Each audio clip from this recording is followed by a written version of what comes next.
capítulo 4, versículo 14. Eu vi algumas caras novas nessa manhã, chegaram hoje. Ontem à noite nós compartilhamos algo aqui no livro de Esther, no capítulo 4, versículo 14.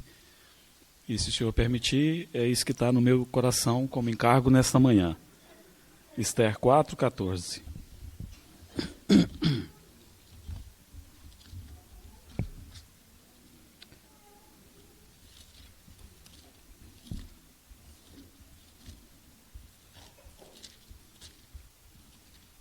Diz assim: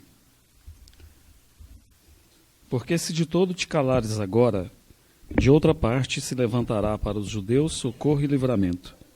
Mas tu e a casa de teu pai perecereis. E quem sabe, se para conjuntura como esta é que foste elevada a rainha, essa última parte, e quem sabe, se para conjuntura como esta é que foste elevada a rainha, é aquilo que o Espírito Santo, creio, colocou no meu coração para esses dias.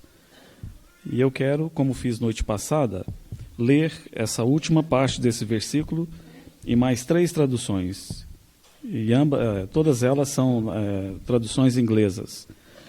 A primeira é na God News Translation, que fala assim: quem sabe, talvez para um tempo como este você foi feita rainha. E na tradução de Benton, ele diz assim: e quem sabe se você tem sido feita rainha para esta exata ocasião? E finalmente na Douay Rheims Bible diz assim: e quem sabe se tu não estás no reino para que possas estar pronta num tempo como este? Esse é o grande desafio que nos confronta como povo de Deus nesses dias. Nós devemos estar prontos para um tempo como este. A volta do Senhor não deve ser apenas um chavão evangélico. Me lembro, irmãos, há muitos anos atrás, provavelmente no ano de 93, 94, quase em frente à minha casa tinha um bar cheio de pessoas bêbadas durante todo o dia e boa parte da noite. Depois que eu me converti, o Senhor pôs compaixão no meu coração por eles, especialmente um rapaz negro, ele se chamava Edinho, e me dava pena de vê-lo ali, dia após dia, noite após noite, naquele bar, bebendo, acabando com a sua vida. E um dia eu cheguei em casa, e ele estava lá, eu chamei ele e disse: você já comeu hoje? Ele disse: não comi. Eu disse: então vem comer.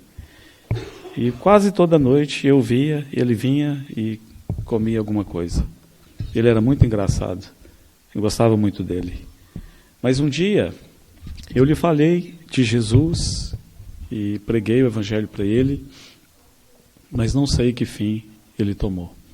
O que eu me lembro é que ele chegou em casa um dia para comer e chegou algum irmão também para me visitar, e eu disse assim para o irmão: paz do Senhor. E o irmão disse: paz do Senhor.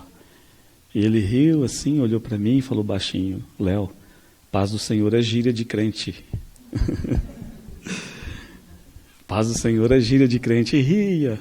E eu tenho bem vívida na memória a expressão do rosto dele. E eu fiquei considerando, e tenho considerado ao longo de todos esses anos na minha vida cristã: será que paz do Senhor, como a volta do Senhor, também tem se tornado apenas um chavão, uma gíria de crente? Longe de nós tal coisa. Deve haver significado nas nossas palavras, não é verdade? Com relação tanto à paz do Senhor, e podemos oferecer essa paz, porque primeiramente nós recebemos. Nós não tínhamos paz. Aqui dentro tinha uma guerra enorme. As ondas da nossa vida, do nosso coração, estavam revoltas, nos chacoalhava para lá e para cá. Mas aí, aquele que faz a paz, aquele que é a nossa paz, ele veio e ele nos deu a paz. Com relação à volta do Senhor, isso eu temo que pode, para muitos do povo de Deus, ter se tornado um chavão, uma mera expressão, uma válvula de escape. Então, como ouvimos essa expressão, Jesus vai voltar. Jesus vai voltar, Zé Luiz. Não é assim? E todos nos falam essas coisas. Mas, ora, se Jesus voltará, e cremos que Ele voltará, nós devemos estar prontos para um tempo como este. Nós devemos estar preparados para um tempo como este. Terminei o compartilhar a noite passada dizendo que quando o Senhor Jesus veio a essa terra pela primeira vez, apenas alguns gatinhos pingados esperando o nosso Senhor. E aquele povo, eles tinham todas as informações necessárias, eles tinham a lei, eles tinham os profetas, eles tinham as datas, eles tinham os seus sábios, mas eles não tinham uma realidade de coração. Então, quando o Senhor veio, pegou a todos de surpresa. É tão bonito o comentário de Campbell Morgan no Evangelho de Lucas, quando ele fala do nascimento de Jesus. Ele fala que os céus se prepararam, que a terra se preparou e que o inferno também se preparou. Então, desde quando os céus se prepararam para o nascimento do nosso Senhor, do nosso bendito Salvador? Desde sempre. Uma preparação no céu. Então, quando o anjo desce, aquilo no céu foi um momento glorioso. Foi um momento que os anjos esperavam, aguardavam, anelavam. E o anjo vem. E Campbell Morgan, de uma maneira poética, tão linda, ele nos coloca como que num drone lá em cima, vendo aquele anjo passando por cima do sistema religioso de então, daquela religiosidade sem vida do povo de Deus, e passa por cima de todas essas coisas. O templo está desecrado, está desolado, não há mais uma realidade ali. A casa de Deus, que deveria ser uma casa de oração, se tornou num covil de salteadores, um lugar de negócios. E o anjo vem, para onde ele deveria vir, ele passa por cima. E ele vai lá para aquela cidade de Nazaré, tão humilde, tão pequena, desprezada. E ele vai ali, e ali ele começa aquela obra, desvendando aos homens a preparação do céu. E como então ele vem e fala para Zacarias, ele diz para Zacarias que de Zacarias e Isabel nasceria aquele que seria o precursor do Messias. E vimos noite passada que estes, Zacarias e Isabel, bem como os pais deles, que não há nenhum registro na história, na Bíblia, dos pais deles, mas podemos depreender pelos nomes de Zacarias e Isabel e pela atitude deles com relação à volta do Senhor, de que tiveram pais piedosos, que aguardavam uma vinda do Messias. E a vinda do Senhor para eles não era meramente um chavão ou uma expressão corriqueira. Zacarias, eu disse, significa Jeová se lembra. Tem essa partícula já, remembers. Jeová se lembra, Deus se lembra. Quando ele nasceu, o pai, que tinha vivido naquele período de silêncio de 400 anos, que compreende Malaquias a Mateus, o pai disse, esse menino se chamará Jeová se lembra, porque Deus se lembra. Ó irmãos, que necessidade nós temos de mais Zacarias nesses dias? Deus se lembra, o Senhor Jesus voltará, Ele prometeu e nenhuma das suas promessas pode cair em terra, então estejamos preparados. Você não pensa nessa possibilidade? Você não é tocado? Você não se comove com essa possibilidade de que a nossa geração, ela vai receber o Senhor Jesus? Você já imaginou que privilégio maior? Eu fico pensando naquela profetisa Ana, ela guardando no templo, ela esperando, esperando, esperando. E aí, de repente, quando ela vê aquele menino, ela poder tocar nele, Simeão. Devemos pensar nessas coisas. Nossa geração pode ser aquela que finalmente vai receber o Rei Todo-Poderoso. Isabel, eu disse para você, Isabel quer dizer o juramento de Deus. Juntou, Deus se lembra, e juntou o juramento de Deus. Então aí o Messias veio. Veio de uma maneira tão humilde, não é verdade? Ele nasceu num coxo de colocar comida para as vacas, mas ele voltará em glória. Ele voltará cheio de poder, todo olho o verá. Ele voltará agora como um leão. Então, o que eu deixo para você nesses dias, naquilo que o Senhor tem me dado no meu coração, eu te encorajo. Talvez para um tempo como este, você, irmão e irmã, foi levantado. Talvez para você contemplar com seus olhos esse dia tão glorioso da volta do nosso Senhor.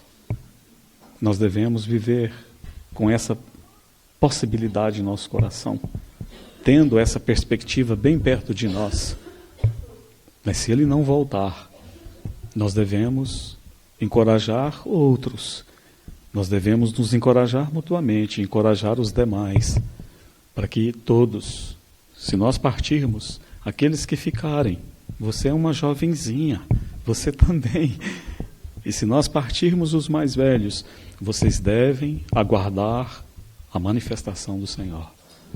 Há um livro, infelizmente, ele tem só em inglês, chamado The Torch of the Testimony, escrito por um irmão chamado John Kennedy, que morava na Índia. Em português é A Tocha do Testemunho. É um livro maravilhoso, para quem gosta de história especialmente. Ele mostra como que através dos séculos, Deus sempre teve o seu testemunho. Nós pensamos, mas irmão Léo, em 622, Deus já tinha o testemunho dele? Tinha, irmão. Ele tinha em 622, como ele tinha em 727, como em 829, como 930, como 1050. Sempre o Senhor teve, na história da igreja, um grupo de pessoas. Alguns se referem a ele como remanescente. Homens e mulheres que se separaram de tudo mais, se separaram do mundo, se separaram do sistema e serviram ao Senhor, naquilo que o Senhor desejava. Eles foram sal da terra, eles foram luz do mundo. Certa vez, esse grupo, ele foi perseguido com ferocidade pelos exércitos do Papa. Era um grupo pequeno, talvez esse número que nós estamos aqui, sem nenhuma força, não tinha nem um revólver, nem uma faca para se defender, só tinha o Senhor Jesus. Isso é muito, não é? Então os exércitos vieram contra eles, e eles tiveram que subir a montanha para salvar as suas vidas, e eles começam a subir a montanha. Oh, irmãos, isso não te comove? Eles vão fugindo, e o exército sobe atrás deles para matá-los, e eles vão subindo numa espiral, vão subindo, e o exército atrás, não tem escapatória, homens, mulheres, crianças. Então, quando eles estão lá, quase chegando no cume, no topo, não há mais nenhuma esperança para eles. De repente, aquela montanha, ela foi circundada por uma grande neblina, que abateu-se sobre aquela montanha de uma maneira repentina. E eles estavam subindo numa espiral. Aqui, um grande precipício. E eles sabiam, eles conheciam a história daquela neblina, eles estavam familiarizados. Quando aquela neblina chegava naquela montanha, o melhor a fazer é sentar e esperar e ficar absolutamente quieto. Foi isso que eles fizeram. Mas os exércitos do Papa não sabiam disso. E eles insistiram em prosseguir. E todos eles morreram. Caíram no precipício e aqueles irmãos foram salvos pelo Senhor. Há tantos exemplos. Deus nunca ficou sem o seu testemunho. Sem um povo, homens e mulheres, que ansiavam pela volta dele e como que apressavam uma volta dele. Considere essas coisas. Nesses dias e a partir de agora, viva sob essa perspectiva. Talvez, Sara, para um momento como esse, você foi levantada. Foi isso que a rainha Esther entendeu. E por causa disso, ela se dispôs a dar a vida pelo seu povo. E ela vai até o rei, e o rei a recebe, estende para ela o cetro e diz: pede-me o que queres. Até metade do meu reino eu te dou. Oh, me lembro daquela palavra que diz que o coração do rei está na mão do Senhor. E o Senhor, segundo o seu querer, o inclina. Isso não é maravilhoso? O coração do rei está na mão do Senhor. E segundo o querer do Senhor, ele vem para cá, ele vai para lá. Nós não dependemos de homens. Nossa confiança não está neste ou naquele governante. Nossa confiança está no Senhor. Porque o coração dos nossos governantes, eles estão nas mãos do Senhor. e segundo o seu querer, o Senhor os inclina. Esther vai diante do rei e ela recebe favor da parte do rei. Amã é destruído, é derrotado, e ao povo de Deus, então, é dado um grande livramento. O povo de Deus, a ele foi permitido defender a própria vida.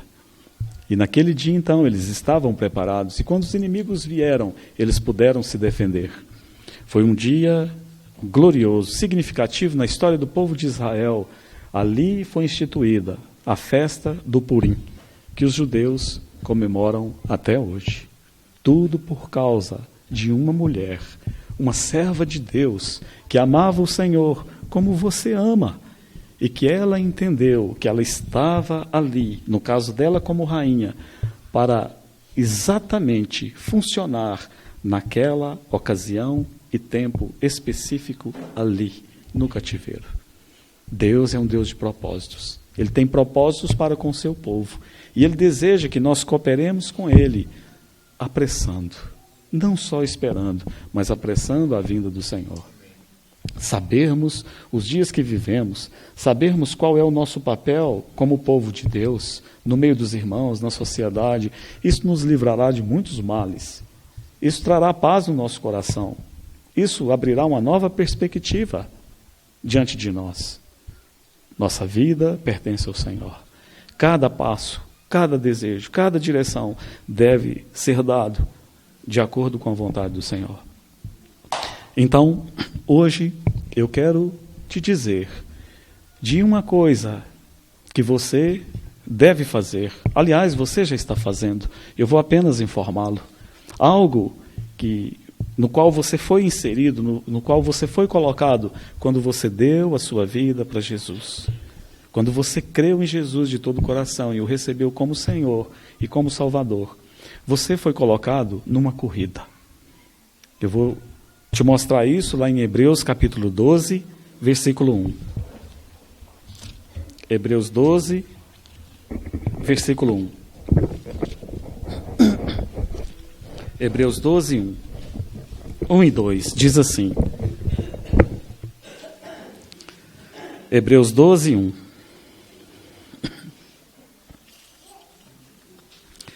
Portanto, também nós, visto que temos a rodear-nos tão grande nuvem de testemunhas, desembaraçando-nos de todo o peso e do pecado que tenazmente nos assedia, corramos com perseverança a carreira que nos está proposta, olhando firmemente para o autor e consumador da fé, Jesus, o qual, em troca da alegria que lhe estava proposta, suportou a cruz, não fazendo caso da ignomínia, e está sentado à destra do trono de Deus. Portanto, também nós, visto que temos a rodear-nos tão grande nuvem de testemunhas, versículo 1, desembaraçando-nos de todo o peso e do pecado que tenazmente nos assedia, corramos com perseverança a carreira que nos está proposta. Há 5 advertências aqui no livro de Hebreus. E uma delas está lá no capítulo 5, que é contra o pecado de ficar parado. Se o Senhor permitir, e for a direção dele, nós vamos compartilhar um pouco sobre isso nesse tempo aqui desse encontro, não hoje. Mas o cristão, quando ele torna-se cristão, ele é colocado numa carreira. É claro, o texto é claro, não deixa margem para dúvidas. O autor diz, portanto, também nós, visto que temos a rodear-nos uma tão grande nuvem de testemunhas, desembaraçando de todo o peso do pecado que tenazmente nos assedia, corramos. Essa palavra, portanto, que abre o capítulo 12, versículo 1, ela é uma conjunção conclusiva. Ela serve para concluir e também para ligar um pensamento anterior. Então, o que o autor está fazendo, ele está ligando aquilo que foi dito anteriormente no capítulo 11. Quem é essa grande nuvem de testemunhas? Capítulo 11. Aqueles que comumente são chamados de heróis da fé. Essas pessoas. Está dizendo que essas pessoas, no original aqui, essas testemunhas, é martos, que vem de mártires. Então, essas pessoas, ele está dizendo, por causa deles, eles correram a carreira deles. Eles venceram lá, eles chegaram, naquela linha de chegada, eles estufaram o peito, eles terminaram a carreira deles. E agora é como se eles estivessem na arquibancada nos assistindo na nossa carreira. É como se eles estivessem nos observando, talvez até nos encorajando, não é? Para que nós também terminemos bem a nossa carreira. Eles correram a deles e nós devemos correr a nossa. Agora, pelo próprio texto, nós vemos as características dessa corrida. Pela própria palavra, essa palavra carreira que o autor usou aqui é agon, no grego. Agon. Me ajuda aí, me ajuda a fazer uma palavra no português que começa com agon. Agon? Agô? Agonia. É essa palavra, agon. É a raiz dessa palavra agonia. Então, essa carreira, aqui está a primeira característica dessa corrida, no qual você e eu estamos inseridos. Agonia. É uma carreira extenuante, bastante cansativa. Então você entende por que muitos têm ficado à beira do caminho. Muitos saíram dessa carreira. Muitos não conseguiram terminar a sua carreira cristã. Quantos ficaram? Eu lembro de alguns aqui na minha vida cristã, também vivo aqui tantos que começaram tão bem e ficaram pelo caminho. Você também deve conhecer alguns, não é? Aquela poetisa goiana chamada Cora Coralina, ela tem um poema, ela começou a escrever já velha, e ela tem um poema muito bonito, e numa parte do poema, ela está falando da vida dela, da velhice, como ela está cansada de tudo. Ela diz assim: sentada à margem do caminho. A Cora está lá na margem do caminho, lá no meio-fio. Ela diz: sentada à margem do caminho, ver os que passam ansiosos, correndo, tropeçando, e dizer baixinho: corri tanto quanto você, e você sequer dará um dia como eu. Essa era a esperança da Cora Coralina, que todos um dia iam se quedar e sentar ali desanimados sem terminar a carreira. Mas ela tinha uma carreira diferente da nossa. A nossa carreira, nós não só devemos, como temos todos os meios necessários para terminá-la. E não apenas terminá-la, mas terminá-la bem. Antes de entrarmos nos detalhes da nossa carreira e eu te mostrar o que é, eu vou te dizer que, segundo o mundo, principalmente o business, né? O mundo dos negócios, do dinheiro, eles também têm uma carreira. O mundo tem uma corrida, uma carreira na qual o mundo está empenhado. Eu citarei um livro, vou ler parte de um livro, mas não estou recomendando o livro de maneira alguma. Se você quer adquirir bons livros, quando sair daqui, ali tem alguns. Não esse que eu te direi. Apenas como ilustração, para que você entenda que o mundo também tem a sua carreira. Alguns anos atrás, um americano chamado Robert Kiyosaki, ele escreveu um livro chamado A Corrida dos Ratos. Ele escreveu um livro chamado Pai Rico, Pai Pobre. Nesse livro, basicamente, ele vai ensinar as pessoas a ganhar dinheiro. E como você deve fugir de certas armadilhas ao longo do caminho para que você seja bem-sucedido na sua corrida. É muito ilustrativo o que ele diz. Nós podemos aprender até com a mula, não é verdade? Então, o Robert, ele diz assim: o que é a corrida dos ratos? Se você observar a vida das pessoas de instrução média, trabalhadores, você verá uma trajetória semelhante. A criança nasce, vai para a escola. Os pais se orgulham porque o filho se destaca, tira notas boas ou altas e consegue entrar na universidade. O filho se forma, talvez faça uma pós-graduação, e então faz exatamente o que estava determinado. Procura um emprego ou segue uma carreira segura e tranquila. Encontra esse emprego, quem sabe de médico, de advogado, ou entra para as Forças Armadas ou para o serviço público. Geralmente o filho começa a ganhar dinheiro, chega um montão de cartões de crédito e começam as compras, se é que já não tinham começado. Com dinheiro para torrar, o filho vai aos mesmos lugares aonde vão os jovens, conhece alguém, namora e às vezes casa. A vida é então maravilhosa, porque atualmente marido e mulher trabalham.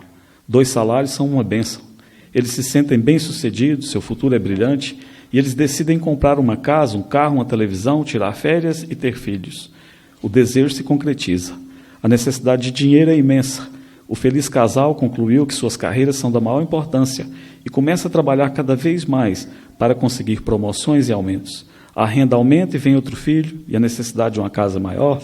Eles trabalham mais arduamente, tornam-se funcionários melhores, voltam a estudar para obter especialização, ganhar mais dinheiro, talvez arrumem mais um emprego, suas rendas crescem, mas a alíquota do imposto de renda, o imposto predial da casa maior, as contribuições para o seguro social e outros impostos também crescem. Eles olham para aquele contra-cheque alto e se perguntam para onde todo esse dinheiro vai. Aplicam em alguns fundos mútuos e pagam as contas do supermercado com cartão de crédito. As crianças já têm 5 ou 6 anos e é necessário poupar não só para os aumentos das mensalidades escolares, mas também para a velhice. O feliz casal, nascido há 35 anos, está agora preso na armadilha da corrida dos ratos pelo resto de seus dias. Eles trabalham para os donos da empresa, para o governo, quando pagam os impostos, e para o banco, quando pagam os cartões de crédito e hipoteca. Então, eles aconselham seus filhos a estudar com afinco, obter boas notas e conseguir um emprego ou carreiras seguros. Eles não aprendem nada sobre dinheiro, a não ser com aqueles que se aproveitam de sua ingenuidade e trabalham arduamente a vida inteira. O processo se repete com a geração seguinte de trabalhadores. Esta é a corrida dos ratos. Corrida dos ratos é um termo na língua inglesa que significa a incessante busca do sucesso no mundo dos negócios.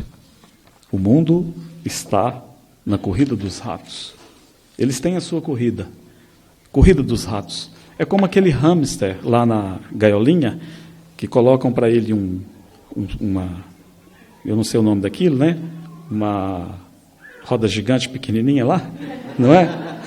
E ele fica assim, né? O tempo todo sem chegar a lugar nenhum. Não para. A corrida dos ratos. Mas é claro, eu estou falando para homens e mulheres de Deus que não têm dado importância a essas coisas, porque têm uma carreira maior e mais sublime para correrem. Eu estou dizendo do homem normal, de boa parte da humanidade, que está exatamente dentro desta descrição, que estão dentro dessa corrida dos ratos, sem nenhum objetivo. Vai viver, vai nascer, vai viver e vai morrer, sem nenhuma perspectiva. Mas eu quero vos lembrar nessa manhã de que você nasceu, de que você creu no Senhor Jesus para um tempo como este, para que você possa correr a sua carreira cristã. Primeira coisa nessa corrida que deve nos encorajar é olharmos para aqueles do passado que correram as suas carreiras. No caso dele, Hebreus capítulo 11. Você pode ver como uma característica da maioria deles, se não de todos, descritos no capítulo 11, é que vidas atribuladas eles tiveram. Nós gostamos de chamá-los de heróis da fé, mas foram homens como você e como eu, sujeitos aos mesmos sentimentos. Devemos descobrir os segredos dessas pessoas, para que possamos também correr a nossa corrida. Então, eu posso dizer para você de Moisés, o que você acha de Moisés? Moisés, que tinha tudo o que um jovem da idade dele desejava ter. Nós estamos falando da grande nação do Egito, a nação poderosa, tanto financeiramente como em conhecimento. Até hoje, as suas pirâmides, suas esfinges estão lá em pé, como um testemunho à humanidade, como um marco para a humanidade. Diz que Moisés, ele era um homem poderoso em obras e em palavras. Ele recebeu a melhor instrução, a melhor comida. Ele podia ter tudo que um jovem, que você, talvez nos seus 16 anos. Qual a sua idade? 20, me enganou. Nos seus 20 anos queira ter. Moisés teve tudo isso. Mas um dia, por causa do Senhor, porque ele via, como vendo aquele que é invisível, ele deu as costas para todas essas coisas.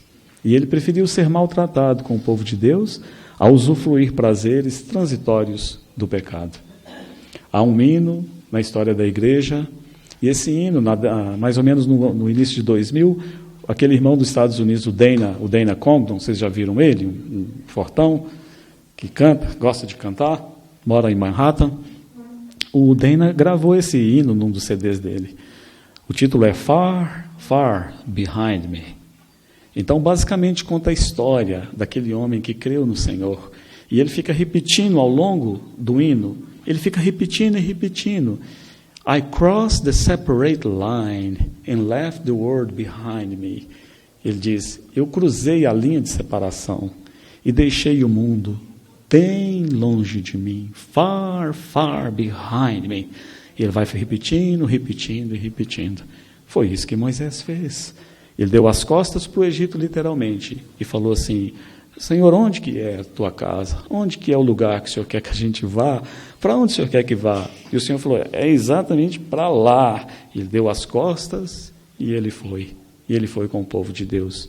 Ele correu sua carreira, vendo como aquele que é invisível. É assim que é dito lá, de Moisés. Nós olhamos para Abraão e dizemos, Abraão era amigo de Deus, ele era cheio de fé. Oh, quantas provas aquele homem passou, não é verdade? E como ele, pela graça de Deus, ele pôde ser aprovado, e ele pôde chegar ao ponto de estar disposto a dar a vida do seu próprio filho. Algo grandioso demais, não é? E por causa disso, há esse testemunho maravilhoso acerca desse homem na história cristã. Todos eles correram as suas carreiras. Todos eles correram bem as suas carreiras, com dificuldades, mas terminaram bem. Então, eles são a nuvem de testemunhas que estão nos olhando. É claro, eu não estou dizendo aqui que eles estão nos olhando fisicamente, né? Porque alguém pode falar, uxa, mas isso é complicado. Mas eu não estou dizendo isso, mas é como se eles pudessem nos olhar, é como se eles estivessem na arquibancada, dizendo, Ruth, corre, corre, não para, mais um pouco, César, está tão difícil, mas corre, César, corre, olha para Jesus, corre mais um pouco, para mim não foi fácil, mas eu venci, você vai ver lá no final, é isso que eles estão fazendo. Então o exemplo desses homens e mulheres que correram as suas carreiras devem nos inspirar. Este é o primeiro encorajamento.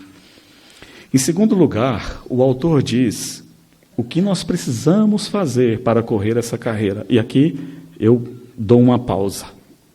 Eu quero te dizer que, de acordo com essa expressão de carreira que está aqui, agon, de agonia, uma corrida extenuante, tudo indica que o autor referia-se a uma corrida de longa distância, a algo grande.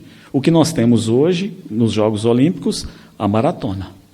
Eu vou usar como exemplo a corrida de maratona, para exemplificar essa carreira na qual nós estamos inseridos. Você sabe que os Jogos Olímpicos começaram em 1896, idealizado pelo barão Pierre de Coubertin, não é? Então, naquela época, eles decidiram criar esta corrida, a maratona. Então, para isso, eles se inspiraram numa história, provavelmente é uma lenda, de que no ano 490 a.C., houve uma guerra entre os atenienses e os persas. E essa batalha sangrenta, ela aconteceu num lugar chamado a Planície de Maratona. Diz que os soldados atenienses saíram para a guerra e antes eles deram uma instrução para suas esposas. Eles disseram assim, se nós não voltarmos em tantos dias, que nós entendemos que ou venceremos ou perderemos, em tantos dias, se nós não voltarmos, vocês suicidem-se. Todas vocês tirem a própria vida, não fica nenhuma, porque senão os persas virão e vão abusar de vocês. Então foram para essa batalha. E diz que a batalha demorou um pouco mais do que era esperado, mas finalmente os atenienses venceram. Então o seu general escolheu dentre eles o seu corredor mais resistente. A história não é precisa. Em alguns lugares ele vai aparecer com o nome de Filipíades, em outros lugares como Filpíades. em outros lugares como Fidípides. Mas Filipíades foi o homem escolhido. Então, cansado da batalha, ele sai com essa alegria e com essa preocupação ao mesmo tempo. A alegria de terem vencido e a preocupação de que talvez não dê tempo. Chega lá, as mulheres já estão mortas. E diz que ele corre 40 quilômetros. E ele chegou extenuado, exausto ali. E, graças a Deus, as mulheres não tinham tirado a vida ainda. E ele diz, vencemos. E caiu e morreu. Essa é a história. Não sabemos se é verdade.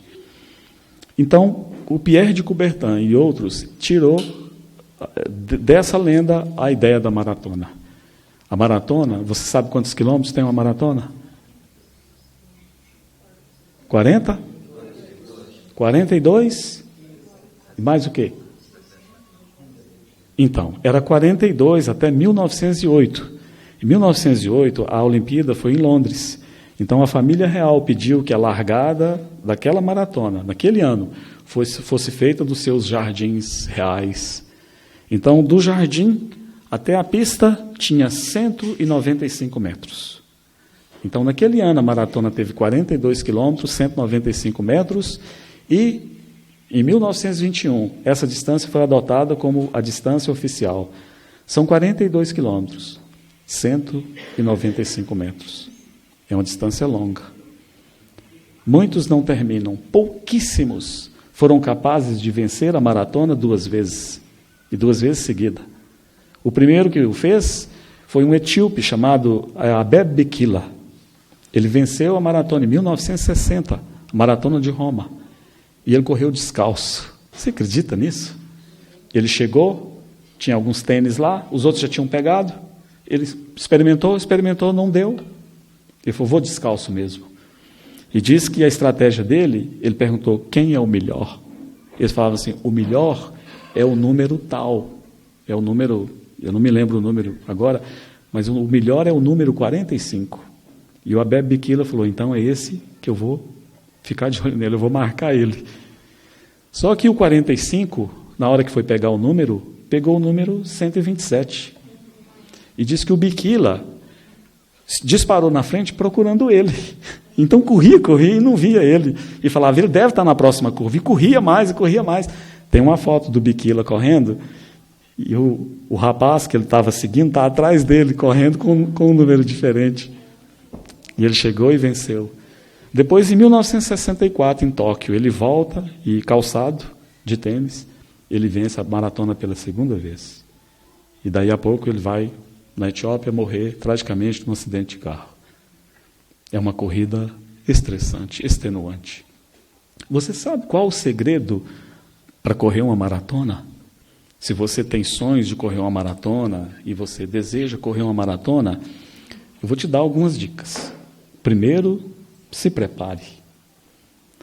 Na última etapa de treinamento, de planejamento, os corredores, os top, aqueles que têm alguma possibilidade, eles correm de 25 a 30 quilômetros todos os dias. Apenas como treinamento. A maratona é muito parecido, o percurso da maratona, com o percurso que eu fiz aqui. A analogia pode ser feita, saindo de Londrina e vindo aqui, para esse belo e aconchegante lugar. Peguei meu carro, coloquei gasolina, está tudo certo com o meu carro, óleo, freio, coloquei gasolina, e a gasolina, então, foi queimando, o ponteiro abaixando, e finalmente chegamos aqui, em Sorocaba. A maratona é da mesma maneira. Você pega um corredor, aquilo que vai ser usado para queimar energia no corpo humano, dos corredores, chama-se glicogênio. Então, o fígado e os músculos, eles pegam todos os carboidratos do corpo e transformam em glicogênio. É o glicogênio que é a gasolina do Abebe Bikila. Esse é o segredo dele. Então, vai ganhar a corrida quem tiver mais glicogênio. Geralmente, os corredores, eles têm armazenados glicogênio suficiente para 30 quilômetros. Só isso. 30 quilômetros. Ele começa a correr, Começa a queimar glicogênio, ele vai correndo. Nos 30 quilômetros, a maioria das reservas de glicogênio, da maioria dos atletas, acaba-se. E ele vai experimentar a fase mais angustiante da corrida de maratona. Ele experimenta aquilo que é chamado, no meio esportivo, como dar de cara contra o muro. Acaba o glicogênio. Então, cada passo é como se ele está batendo no muro e voltando, batendo no muro e voltando. Ele não tem mais gasolina.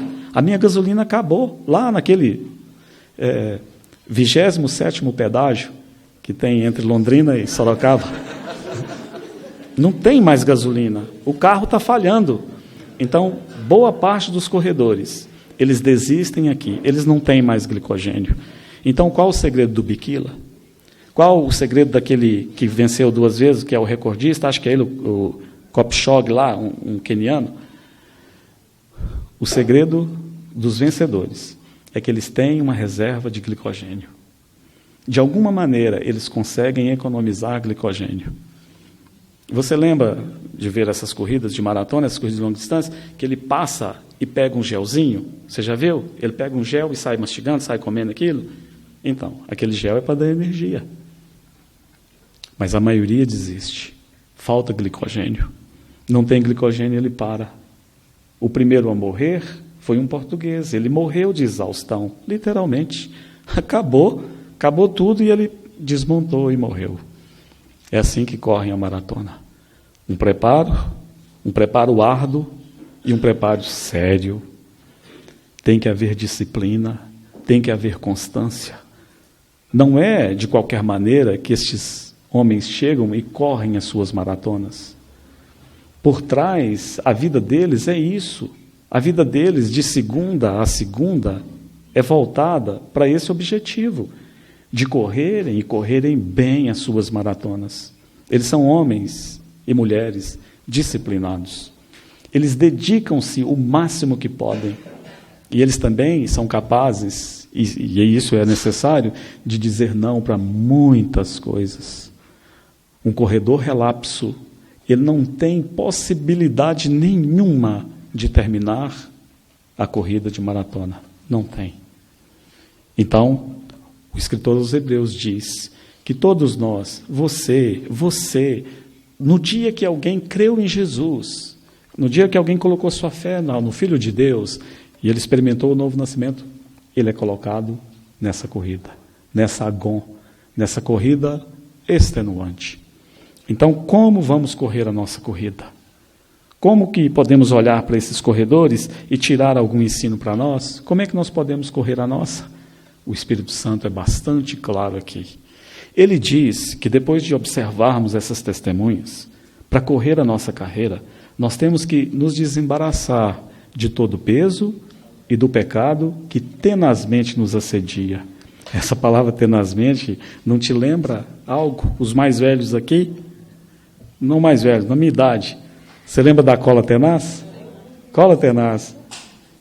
Desembaraçando de todo o peso. E dessa cola tenaz, que fica grudada. Ela gruda na gente. O papel pregou, você vai puxar e ele rasga.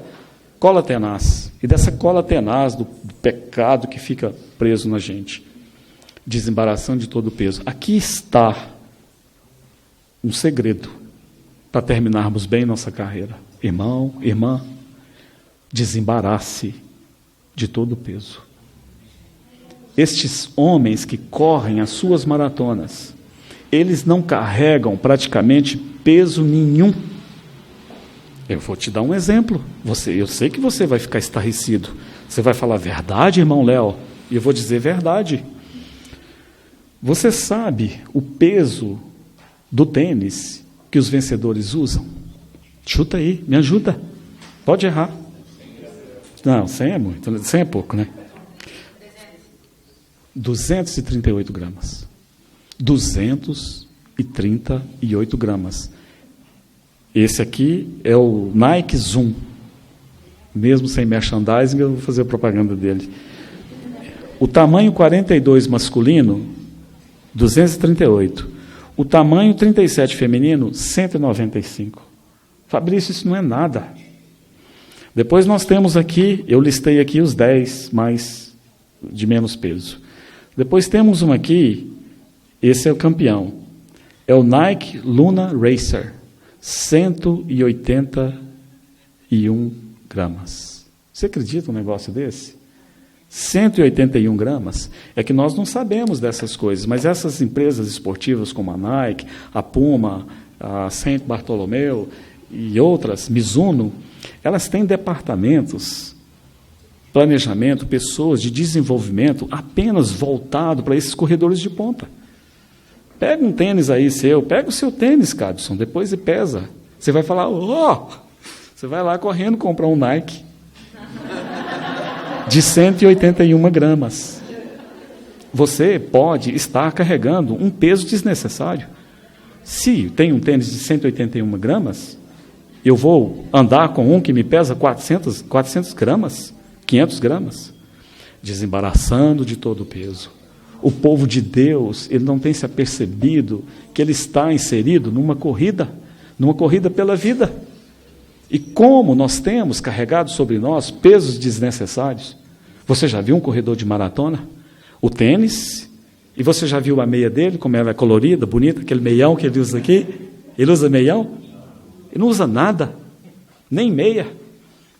A maioria deles até depila o corpo, para não carregar pelo sobre o corpo. Você acredita isso? Você já viu um corredor de maratona com o cabelo afro, grandão? E nada contra o cabelo afro, tá? Acho bonito, tem a liberdade. Mas aquilo é um peso. Você já viu um corredor de maratona com o cabelo comprido, amarrado de rabinho de cavalo? De brinquinho, brinco de cá, pulseirinha? Você já viu isso? Irmãos, é assim que muitos têm corrido a carreira cristã. Muitos do povo de Deus têm corrido assim. Muitos do povo de Deus têm colocado coisas sobre a sua vida e não têm conseguido correr a carreira cristã, porque depois de 10 quilômetros... eu vou ser generoso, depois de 10 quilômetros já abriu o bico, como a gente diz lá em Minas, não consegue mais correr. Eles estão totalmente pesados. Você fala, irmão Léo, um brinco? Você acha que um brinco pesa? Não pesa agora. Mas depois de 10 quilômetros, talvez ele pesa 30 quilos em cima de você. Coisas pequenas na vida do cristão, coisas lícitas, quase imperceptíveis, que vão fazer toda a diferença quando chegarmos lá na frente. Você já viu a camiseta deles? É o mais básico possível. Eles não chamam nenhuma atenção para si mesmos. E o calçãozinho que ele usa? Cada detalhe é pensado. Eu não me lembro, talvez você se lembre, pesquise depois e me conta. Você já viu algum corredor de maratona barbudo? Nada contra a barba. Mas não tem. Barbudão, não tem. Porque eles preocupam-se com cada detalhe, o cabelo curto, barba feita, o corpo depilado. Eles não podem carregar nenhum peso. O povo de Deus parece que não entende essas coisas. O povo de Deus vai entrando em coisas e diz, mas só mais um pouquinho. Você tem que ser mais, tem que nos conceder mais coisas. Isso aqui não é um peso de nada, isso aqui é uma coisinha à toa, mas lá na frente fará a diferença. Peso. Na história da igreja tem um homem, eu não citarei o nome dele nessa manhã, porque não há uma certeza na minha mente. Eu posso cometer um erro, mas a história eu estou muito bem certo dela. Um grande servo de Deus, um mestre da palavra de Deus do passado. São palavras, testemunho dele, pessoal. Ele diz que o ministério que ele tinha, ele sentia que não estava à altura daquilo que o Senhor demandava dele, que ele podia ir além, mas tinha algumas coisas que não estavam resolvidas totalmente. Então um dia ele teve um sonho, nesse sonho foi como uma visão que o Senhor lhe apareceu e disse assim, o que você quer de mim? E ele disse, Senhor, eu quero dar-te as chaves do meu coração. Ele estava com uma penca de chave aqui, e o Senhor falou, então me dê. E ele tirou a penca de chave e ele disse, Senhor, aqui estão elas. E o Senhor pegou a penca de chave e perguntou para ele, estão todas aqui? Ele disse, todas, menos uma. Ele não nos conta o que era esse menos uma, mas eu não tenho dúvida de dizer que era um peso na vida dele.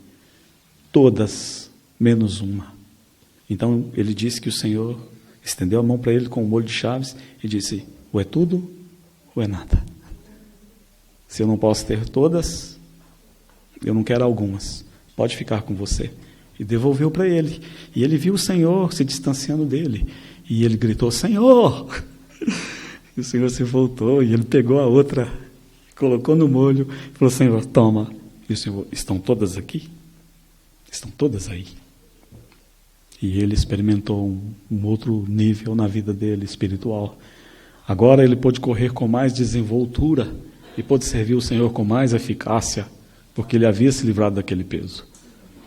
Na história da igreja, tem um homem chamado George Matheson. Você já ouviu falar dele? É tão bonita a história dele. Como ele amava o Senhor. Ele tinha um amor pelo Senhor, pastoreava os irmãos lá onde ele morava. Então, um dia ele recebeu esse diagnóstico médico. O médico disse: George, você vai ficar cego. É uma questão de tempo para você perder sua visão completamente. Então, a partir dali, conta-se que ele começou a ler a Bíblia no intuito de memorizá-la, porque ele não queria perder esse livro, era tão precioso para ele. E naquela época não tinha essas modernidades, né, que nós temos hoje em dia, tantas facilidades que temos de ouvir a Bíblia. Então, ele procurou memorizar a Bíblia. E, finalmente, ele ficou cego. E por causa da cegueira, ele perdeu o grande amor da sua vida. Uma moça a quem ele amava de todo o coração. E ela, por causa da cegueira, ela o deixou. Isso tornou-se um peso no coração daquele irmão. Mas, finalmente, ele pôde entregar esse peso para Jesus. E depois que ele entregou esse peso para Jesus, ele ficou livre para correr sua carreira. E aí, então, veio a inspiração para um dos hinos mais lindos na história da igreja. Ó, amor que não me deixas. Lindo, não é? Vai no Google, você vai ler lá. Ó, amor que não me deixas. Ela me deixou. O Senhor Jesus nunca me deixa. Ó, quanto peso nós carregamos sobre nós. Nós não conseguiremos terminar a nossa carreira se não prestarmos atenção aqui. Irmão Léo, qual é o meu peso? Eu não sei qual é o seu peso, mas o Espírito Santo sabe. Vá diante dele, considere, peça que o Senhor te mostre e que Ele te ajude a remover da sua vida todo o peso que você estiver carregando. Talvez seja um peso lícito, talvez você tenha se preocupado com seus filhos, você tenha sido consumido ou consumida pela salvação da sua casa, dos seus filhos, mas isso não precisa ser um peso. Não precisa se apoquentar demais por causa disso. Corra a sua carreira, clame pelos seus filhos, mas que isso não seja um impedimento para que você corra a sua. O seu filho, ele é do Senhor. O seu filho tem uma responsabilidade pessoal e de uma maneira ou outra ele também terá que correr a dele, mas corra a sua. Talvez você tenha um peso, que você tenha um desejo de ficar rico. Você pode falar: não, irmão Léo, nós não temos esse problema. Ah, irmãos, esse é um problema tão sutil no meio do povo de Deus.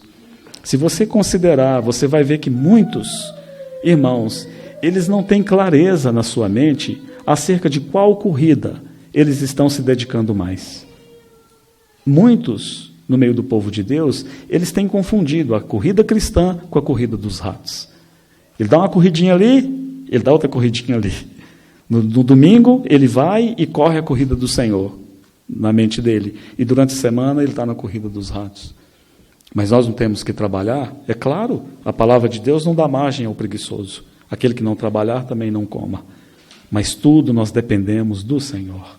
Buscai, pois, em primeiro lugar o reino de Deus e a sua justiça. Buscai, pois, em primeiro lugar correr a sua carreira. Corra a sua carreira, se preocupe com isso. Faça disso o seu objetivo de vida. Correr a sua carreira cristã. E tudo mais vos será acrescentado. Peso. Devemos tirar da nossa vida todo o peso. E você sabe, alguns, você já sabe, pesos que você tem carregado na sua vida cristã. E outros, nós nem sabemos. Devemos pedir ao Espírito Santo e Ele nos mostrará. Devemos estar livres, leves e soltos, para correr a nossa carreira cristã. Vamos, pois, corrê-la com afinco. Vamos nos esforçar nessa carreira. Vamos corrê-la. Vamos terminar essa carreira, como Moisés terminou a dele. A vontade de Deus é que você, irmão, que você termine a sua carreira, que você chegue lá, que seja cansado, que seja mancando, não importa. Mas o que o Senhor espera de você é que você chegue, estufa o peito. Irmão, mas se estiver muito cansado, nós te ajudamos a dar um sprint final. Falta tão pouco.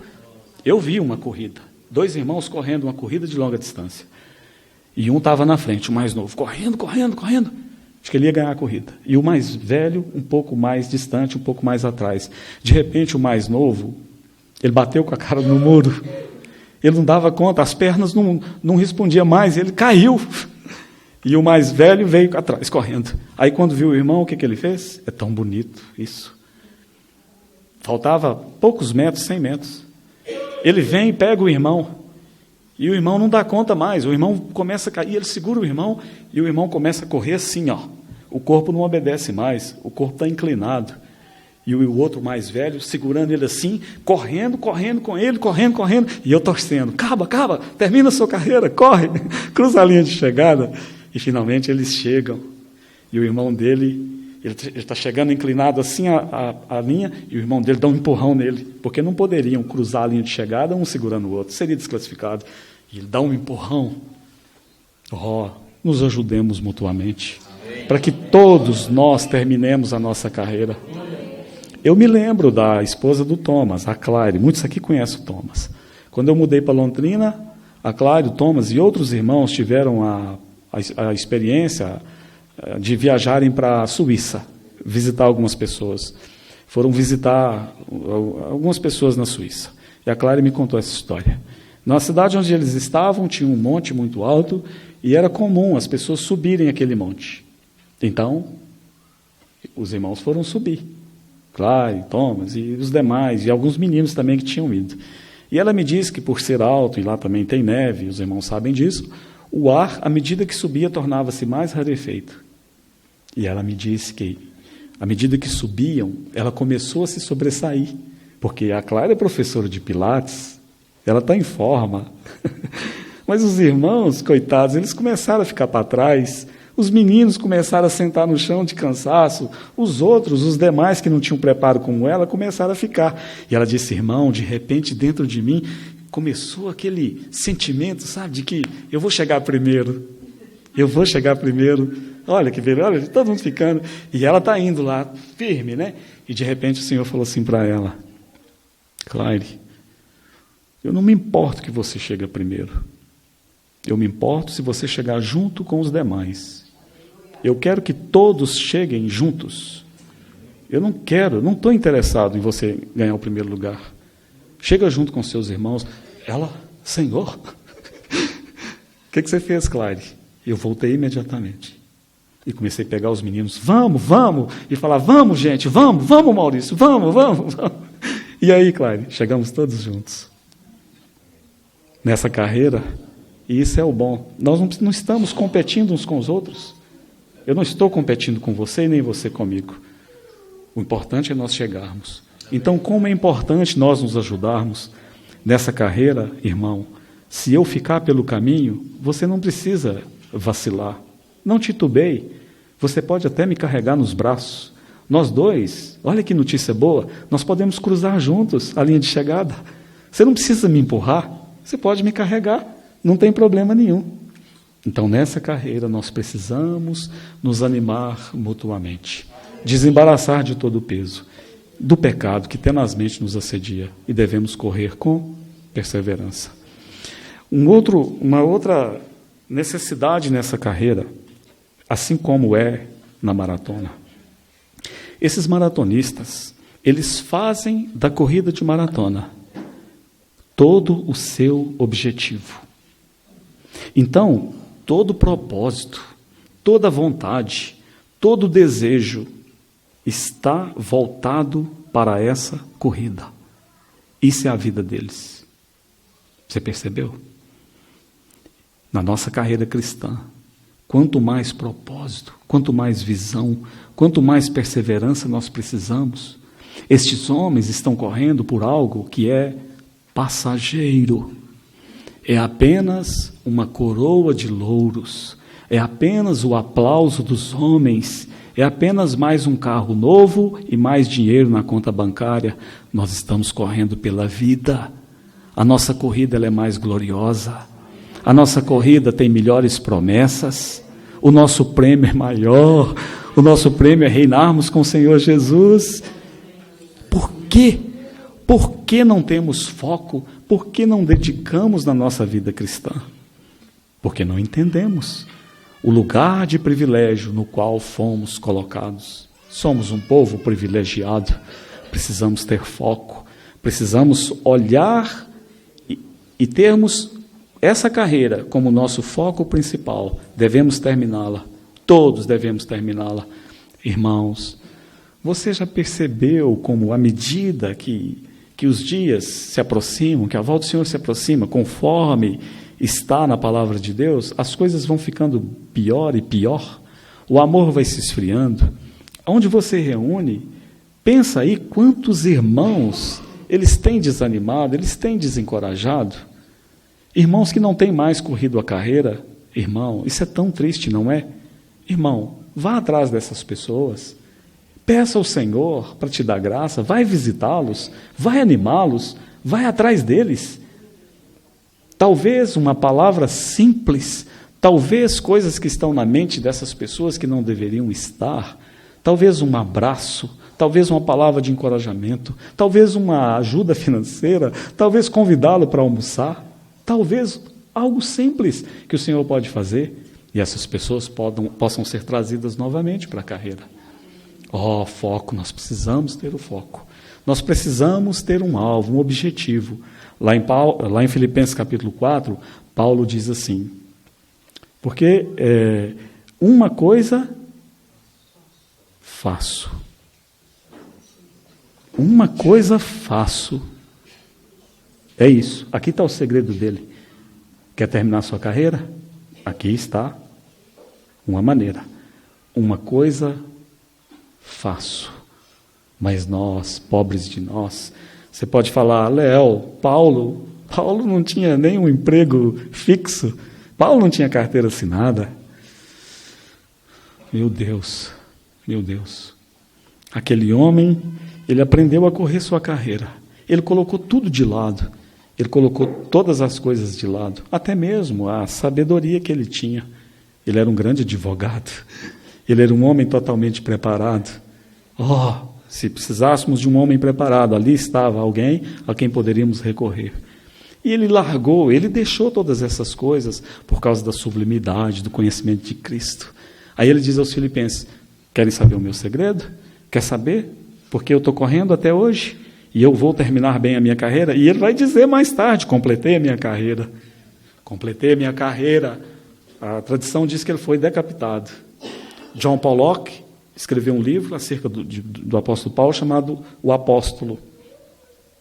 Então, segundo John Pollock, ele compartilha essa tradição de que o apóstolo Paulo foi decapitado.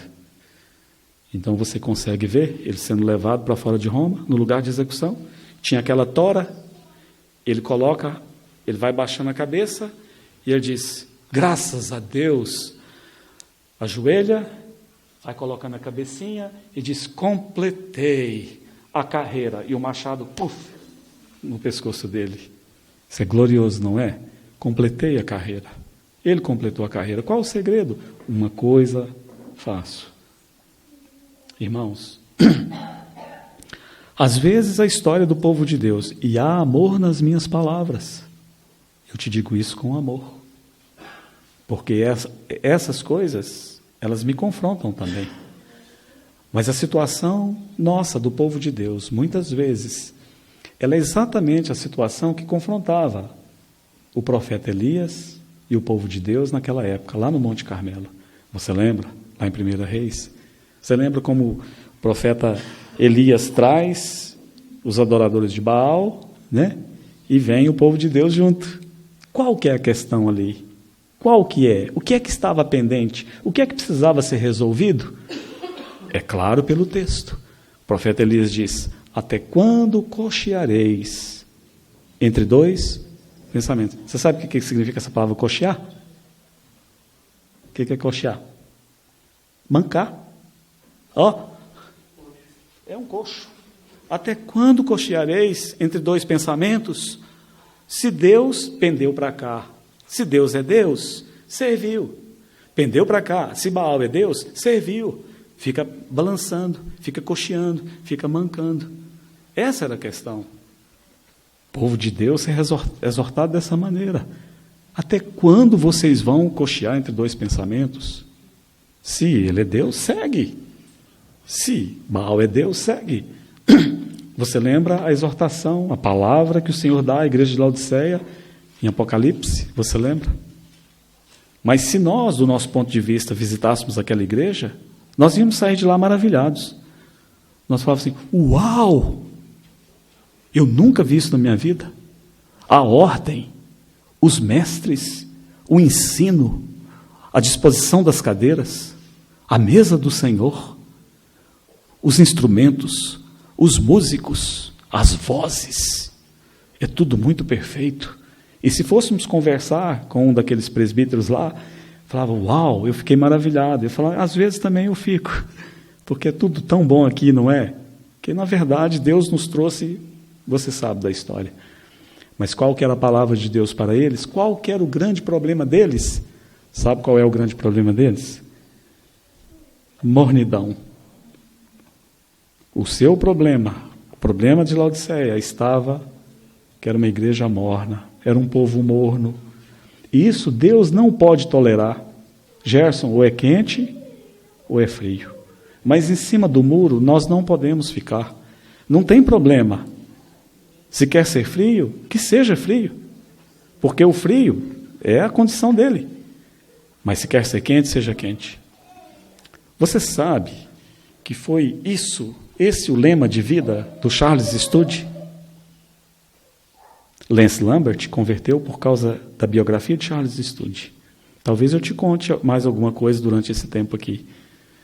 Mas quando ele leu a biografia de Charles Studi, ele viu que o lema de Charles Studi é: com o Senhor é tudo ou é nada. Então nós olhamos para a vida do Lance e falamos, uau, como o Senhor usou esse homem. Eu gosto muito de lê-lo, estou sempre lendo o Lance. Como Deus usou o Lance Lambert? Aqui está. Quando ele entregou a vida dele para o Senhor, é uma história tão bonita, ele vai diante do Senhor. E ele disse, Senhor, com o Charles Studi foi tudo ou nada, Senhor. Pela graça do Senhor, comigo também vai ser a mesma coisa. Tudo ou nada. Mas não com dois pensamentos. Se não tivermos um propósito firme, uma visão de propósito, de finalidade, se não colocarmos toda a nossa força, todo o nosso ser, se não estivermos totalmente engajados nessa corrida, há uma boa possibilidade de não a terminarmos. A tragédia do cristianismo tem sido, e ainda é, que muitos querem aproveitar o melhor dos dois mundos. Está aqui? Está aqui. Na década de 60, mas eu não me lembro, mas já li sobre e já ouvi. Eu nasci em 64. Mas na década de 60, 70, tinha um quarteto famoso. Esse quarteto cantou muito com o Luiz de Carvalho, aquele cantor de hinos que eu gosto muito. Mas esse quarteto tinha, e isso era cantado na presbiteriana, porque eu ouvi isso de irmãos da presbiteriana, eles tinham uma música que chamava Domingueiro.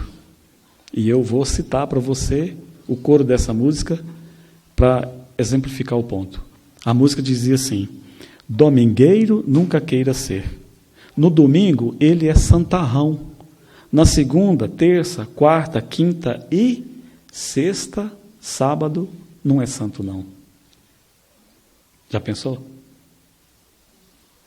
Sexta e sábado não é santo não. Segunda, terça, quarta, quinta e sexta, sábado, vive para si. No domingo, vai reunir. No domingo ele é santarrão. Um coração dividido. Uma falta de propósito. Mas eu não vou te deixar apenas com o lado negativo. Eu vou te deixar um exemplo positivo. Porque o meu desejo é te encorajar. Eu preciso ser encorajado. Me encoraje. Encoraje os meus filhos. Encoraje a minha esposa. Nós precisamos do encorajamento mútuo para terminarmos bem a nossa carreira. Então te deixarei também com um exemplo positivo. Abra comigo em 1 Crônicas, capítulo 12, versículo 33. 1 Crônicas 12.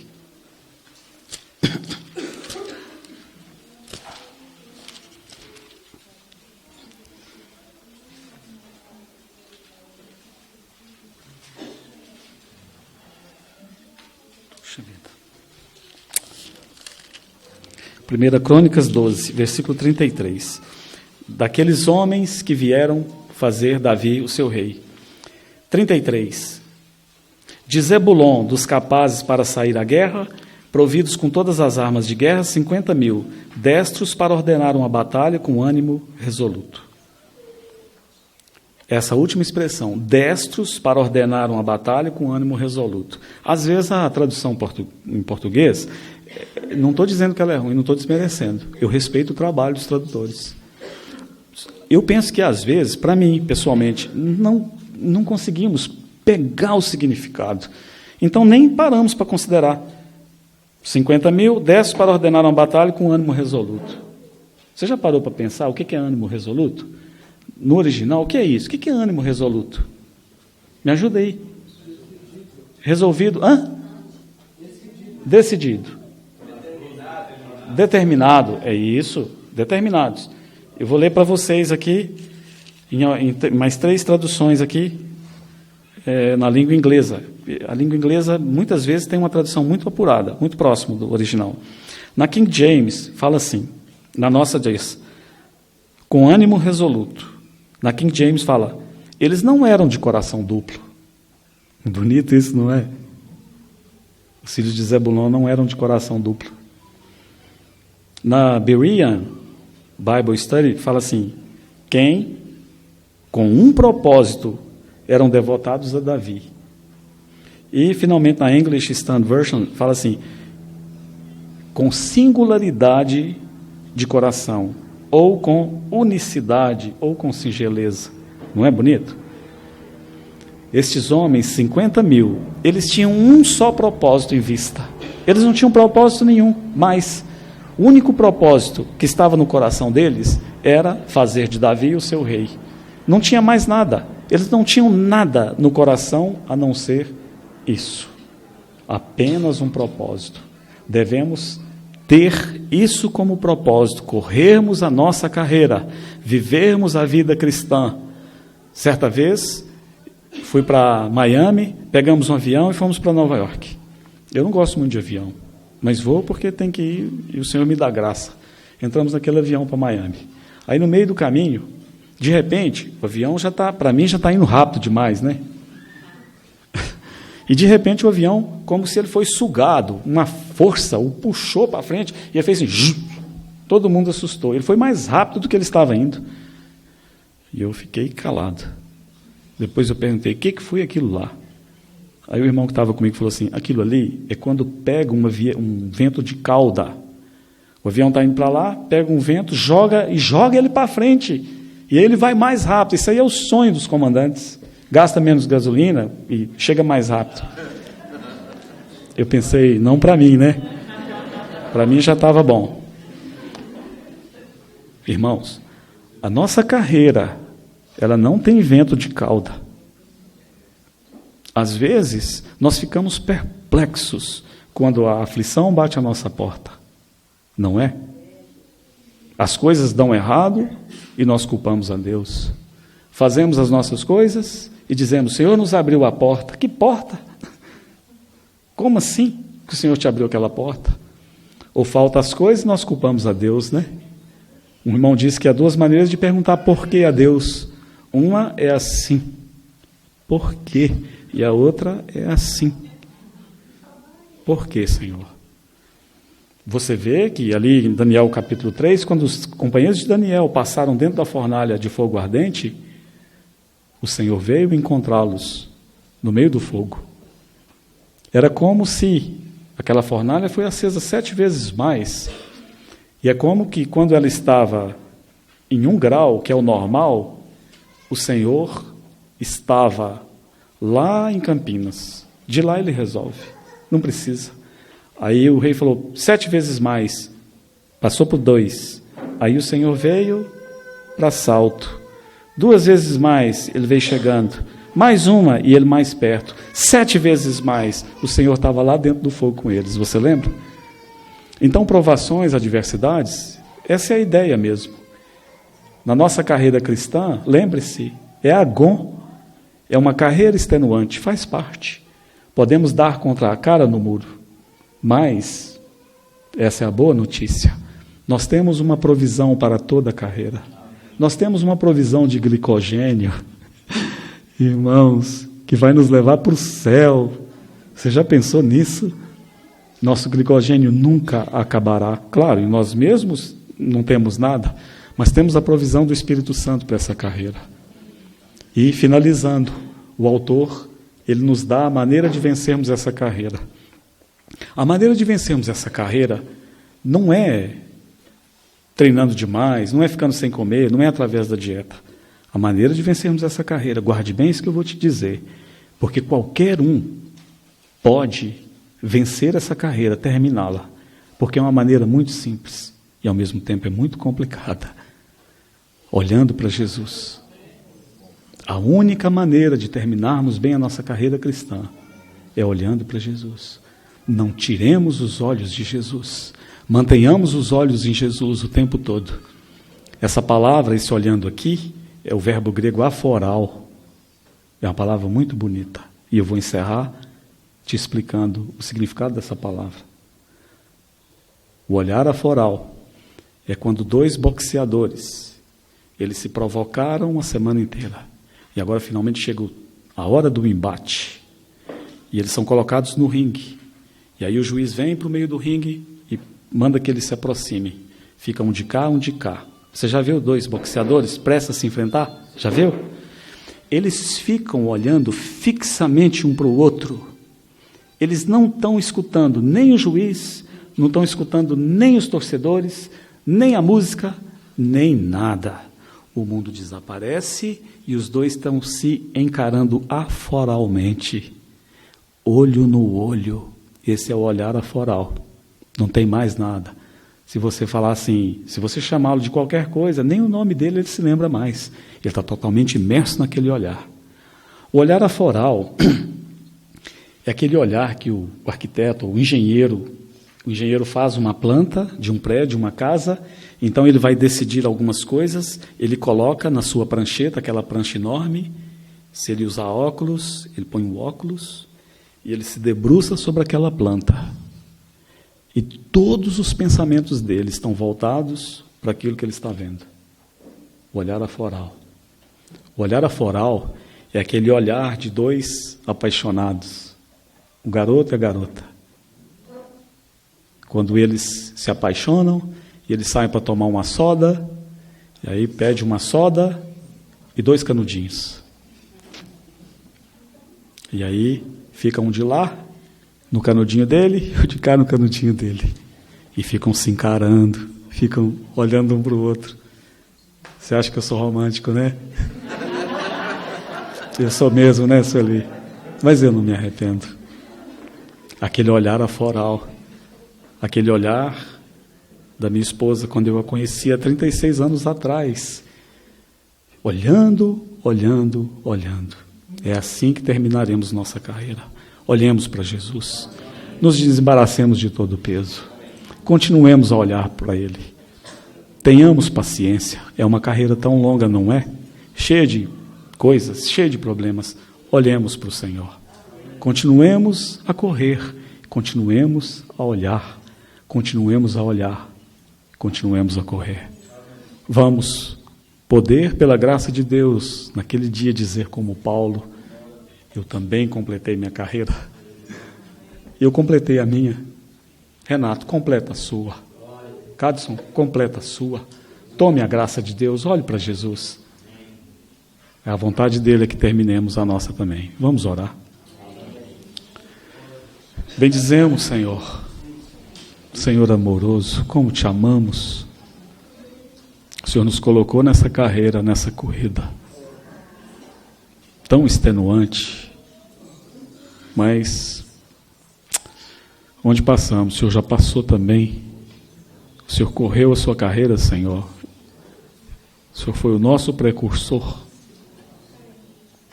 Te bendizemos. E agora o Senhor nos manda, o Senhor nos anima, o Senhor nos provê, para que também terminemos a nossa. Senhor, nos conceda isso, todos nós aqui, completarmos nossa carreira. Faz-nos olhar para Ti, atrai-nos mais para o Senhor. Louvado seja o Teu nome, Jesus. O Senhor é maravilhoso. Oramos no Teu próprio nome. Amém.